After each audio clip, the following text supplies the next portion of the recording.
You know who you should bring with you to your child's IEP meeting?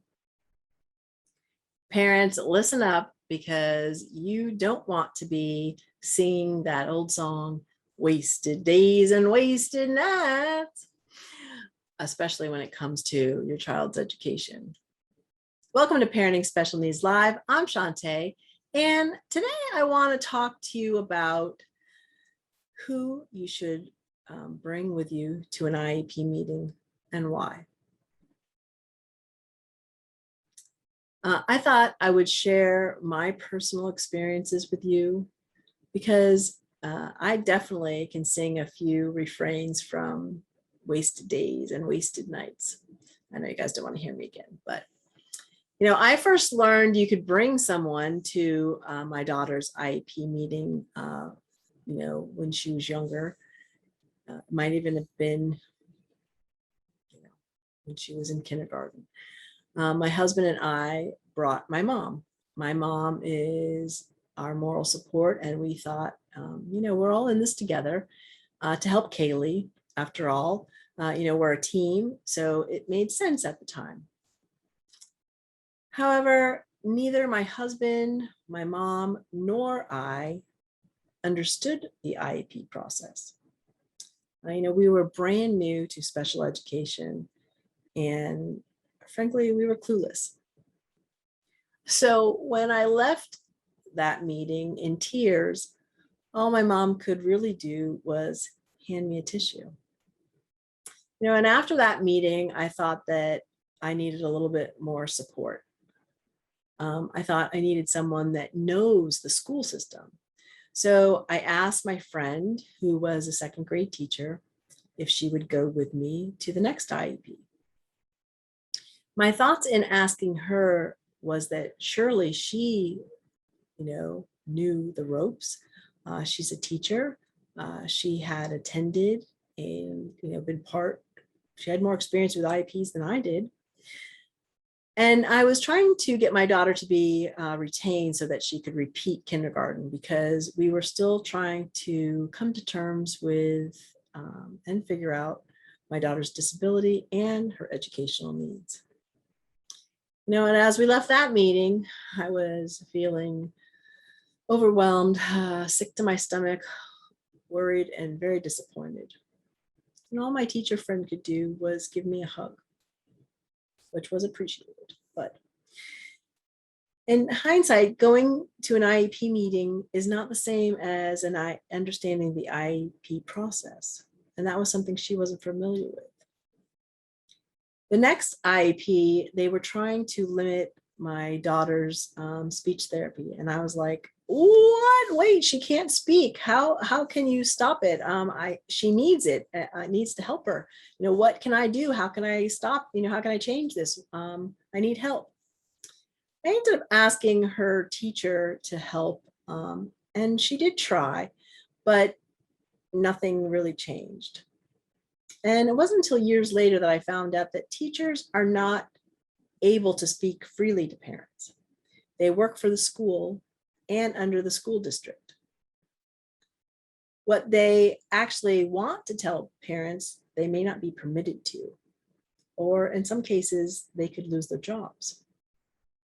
So for example, that particular teacher may have wanted to tell me that the school couldn't supply speech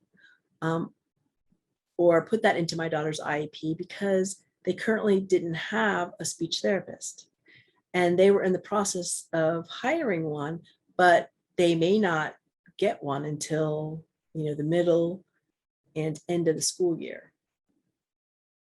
And after that, that got me thinking like, hey, I really need to knuckle down and figure out and really understand this IEP stuff, because, there's a lot to it. So I attended a local support group where another parent had advised us that we should all check out Wright's Law. So that's what I did. I checked it out. I read various blogs on their site.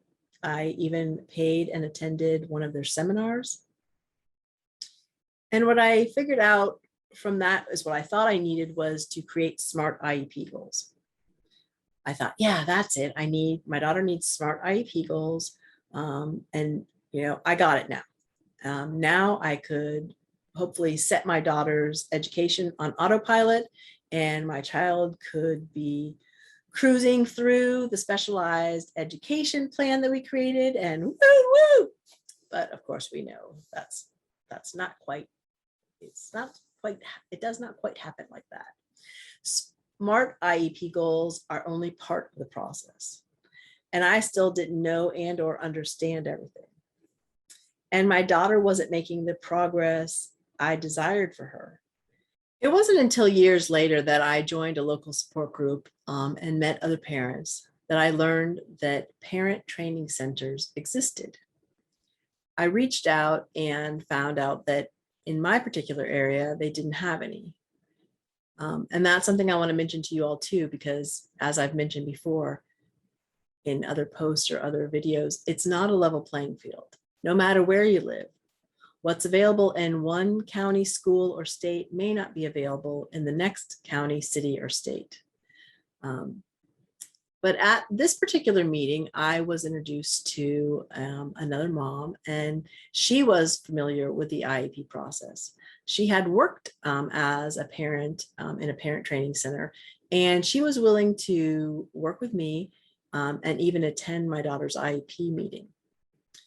She did become part of my daughter's IEP team, and she was also a godsend. She advised me to get an IEP draft in advance of the scheduled IEP meetings, and then she and I would review them together, and even over the phone. She warned me of pitfalls and things to be aware of for my daughter's future. And I have to say, on the first time she ever worked with me, it was the first time in all the years of attending an IEP meeting for my daughter that I felt confident going into the meeting. And more importantly, that someone was on my side and had my daughter's back as well as mine. And another sidebar, I never knew you could ask for an IEP draft in advance until this parent told me about it. And I'm sharing this with you all because I don't want you all to waste any precious time. I think many parents don't know and or don't learn these, key takeaways until their child is out of special education. And that's why I feel it's important to share my experiences with you, so that what's that saying, or the quote that says, you can't know what you don't know. But as you're learning, you need someone to be there to help guide you. I can think of no one better than another parent that has been there and done that.